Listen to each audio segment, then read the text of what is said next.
Lony mag nonro mag science onyiso luoro kaluwore koda lal mar kit lum moko e pacho ka masani yangore ni wich medo mana wilgo. Kwethno manoloso gi jofwambo bwa Nanyuki e kinde yango buk miluongo gi dho ngere ni Grasses of East Africa nojiwo jo Kenya mondo rit lum manie pacho ka kendo neno ni lum go ok olal nono.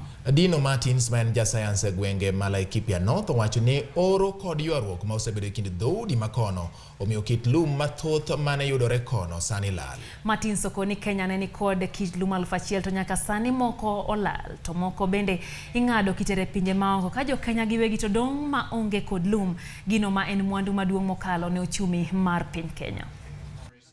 This is one group of plants that the entire country of Kenya needs. We are dependent on these plants for our tourism industry, for our wildlife industry, our national parks. There are many, many thousands of birds and animals and insects that depend on grasses.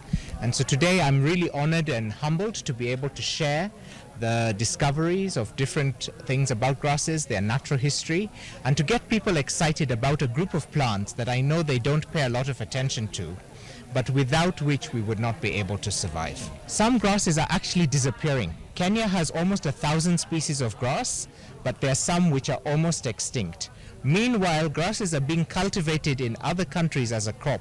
Grasses which originated here in Kenya are worth millions and millions of dollars in other countries like Brazil, in the US. Meanwhile, in Kenya, we've not yet figured out how valuable they are. We really need to understand and appreciate our grasses. They are so important, they are beautiful, and we could not survive without them.